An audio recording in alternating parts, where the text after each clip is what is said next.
자, 지금부터 우리 새로운 또 도구를 도입해 보시죠. 자, 우리가 이번에 도입할 도구는 객체라고 하는 겁니다. 영어로는 object라고 부르는 거예요. 자, 이 객체라고 하는 도구는 굉장히 중요하지만 솔직하게 얘기하면 엄청 어려워요. 네, 그렇다고 너무 겁먹으실 필요는 없고요. 그래서 이제 우리가 프로그래밍에서 제가 생각하기에 큰 산이 두 개가 있는데 하나가 함수고요. 여러 함수 잘 넘어오셨죠? 그 다음 산이 제 생각에는 객체입니다.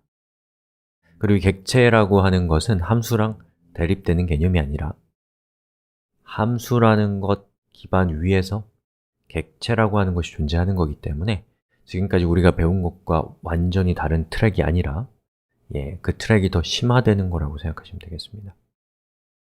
그리고 이 객체가 무엇인가를 설명하기 위해서는 너무 많은 얘기가 필요할 수 있어요.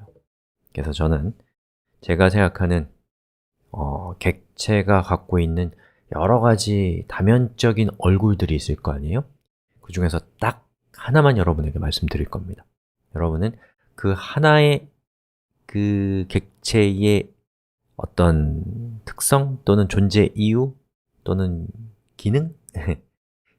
딱 그것에 집중해서 일단 객체가 이런 거구나 라고 하는 느낌을 가지고 앞으로 나아가시면 됩니다. 그리고 앞으로 나아가면서 주변을 둘러보고 여러 가지 경험을 쌓아가면서 객체라고 하는 것의 여러 가지 얼굴들을 하나하나 익숙해 나가면서 객체를 잘 다루는 개발자가 되시길 바랍니다. 자, 그럼 제가 여러분들에게 제시해 드릴 객체의 얼굴 중에 하나는 바로 역시나 정리정돈의 수단이에요. 자, 우리가 프로그래밍을 하다 보면 코드가 많아지고 코드가 많아지면 그 코드들을 잘 정리정돈하기 위해서 우리는 또 함수라는 걸 쓰죠. 그리고 함수가 또 많아지면 그리고 함수뿐만 아니라 그 함수와 연관되어 있는 변수들이 엄청나게 많아지면 역시나 똑같이 복잡도의 한계에 도달하게 됩니다.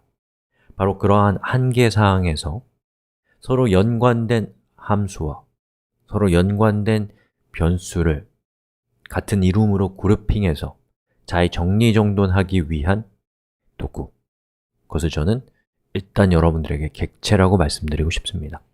자, 그럼 우리가 지금까지 열심히 꾸려왔던 이 예제를 함수로 정리정돈해 나가면서 함수만으로 뭔가 처리하는 것이 조금 우아하지 않은 단계까지 한번 나아가 보도록 하겠습니다. 자, 여기에 보시면 요거 그리고 요거 어때요? 중복되죠? 자, 우리는 중복을 아주 싫어하죠. 자, 중복된 코드를 만나면 여러분 뭐 하고 싶겠어요? 함수로 또 독립시키고 싶지 않겠어요? 해볼까요? 펑션 그리고 지금 제가 하는 요 코드는 어떤 의도예요? 이 웹페이지에 있는 모든 링크 태그에 대해서 컬러를 파우더 블루, 얘는 블루로 주는 거네요. 자, 그럼 저는 set은 설정하다 라는 뜻이에요. 많이 쓰는 표현입니다. 코딩에서는 set, 그리고 제가 하려는 건 컬러죠. 그리고 컬러라는 매개 변수를 세팅하고요. 여기 있는 코드를 저는 카피한 다음에 붙여넣기 했습니다. 그리고 여기 있는 이 컬러를 여기 파우더 블루라고 적혀 있는 부분으로 교체하면 매개 변수를 통해서 저기 있는 값이 바뀔 수 있게 되는 것이죠. 자, 그럼 저는 여기 있는 이 코드를 이제 지우고 여기다가 파우더 블루라고 이렇게 처리했습니다. 마찬가지로 여기 있는 이 코드도 이렇게 한 다음에 여기를 블루로 이렇게 처리했습니다. 자, 동작시켜 볼까요? 잘 동작하는 것을 볼 수 있습니다. 자, 그리고 여기 있는 이 라이트 버튼은 필요 없으니까 이제 지워버릴게요. 하나면 되죠. 됐습니다. 자, 그러면 이 상태까지 왔고요. 여기 보시면 이 코드 한번 보시죠. 저기 있는 저 코드는 이 웹페이지에 있는 바디 태그의 폰트 컬러를 흰색으로 한다 라는 그런 뜻이에요. 물론 한 줄밖에 되지 않기 때문에 저런 거를 우리가 함수화시키는 것은 별로 의미가 없을 수도 있겠지만 얘는 비교적 의미가 명확하지만 한 줄이라고 하더라도 그 의미가 좀 불명확하거나 좀 시간이 지나면 걔가 원래 무슨 뜻이었는지 파악하기 어려울 때는 우리가 함수를 통해서 그 로직에 이름을 부여하는 것도 아주 좋은 전략입니다. 예. 그리고 이제 지금 제가 선택한 저 코드를 여러분이 한 줄로 보지 마시고 제가 무슨 얘기 할 줄 아시죠? 예, 여러 줄의 코드라고 생각해 보세요. 자, 그러면 저는 여기 있는 이 코드를 역시나 함수로 만들기 위해서 펑션 그리고 지금 하는 일이 컬러잖아요. 그러면 set color 이렇게 한 다음에 자, 여기 있는 이 코드를 여기다 붙여넣기 하고 여기 있는 컬러를 이렇게 하면 되겠지만 어떤 문제가 생기나요? 보시는 것처럼 setColor라는 저 함수가 이미 존재하고 있었단 말이에요. 그럼 이렇게 하면 어떻게 되냐면 기존에 우리가 짰던 이 코드가 이게 그 다음에 나오는 거에 의해서 덮어쓰기 되면서 삭제되는 결과를 갖게 됩니다. 자, 지금 여러분이 보고 있는 이 코드가 몇 줄 안 되는 게 아니라 1억 줄짜리 코드라고 한번 생각해 보세요. 과장이 좀 심하죠? 예, 아무튼 그런 일이 있을 수 있죠. 자, 그런 경우에 여러분이 setColor라고 하는 함수가 이미 있었는지 없었는지 파악하는 게 쉽겠어요? 쉽지 않겠어요? 엄청 어렵죠. 예, 실제로는 파악 못해요. 예.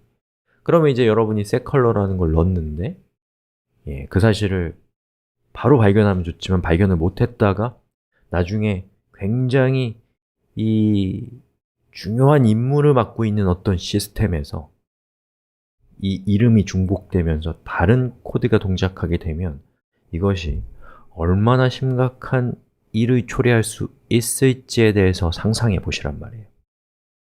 얘만 봐서는 알 수 없지만 상상하면 알 수 있단 말이죠. 자, 이런 상황이라면 우리는 자연스럽게 어떤 생각을 하겠어요? 이름이 충돌되지 않도록 이 앞에다가 예를 들면 이렇게 하겠죠. 얘는 누구예요? 링크들에 대한 set color예요. 그러면 links set color 이렇게 하겠죠.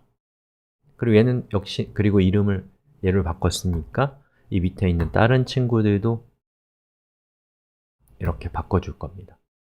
자, 그리고 여기 있는 이 set color는 역시나 이름을 충돌나지 않게 하기 위해서 여러분은 body set color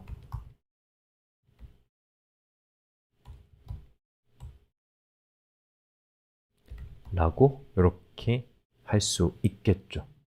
그러면 저는 이제 body set color white 그리고 여기는 black 이렇게 하고 리로드 해볼까요? 제가 뭐 잘못했나요? 찾았어요. 뭐냐면 여기 타겟이라고 하는 것이 이 함수 안에 소속되어 있지만 이 타겟은 night day 핸들러 안에 얘잖아요. 그럼 우리가 여기 있는 코드를 요거를 그대로 카피해서 뭐 코드가 안 기니까 이렇게 교체할 수 있겠죠. 됐나요? 해볼까요? 짜잔, 잘 동작하는 걸 볼 수가 있습니다. 그리고 역시나 여기 있는 이 코드도 제가 펑션 body set background color 이렇게 하고 타겟은 요것으로 바꿔야겠죠. 그 다음에 여기를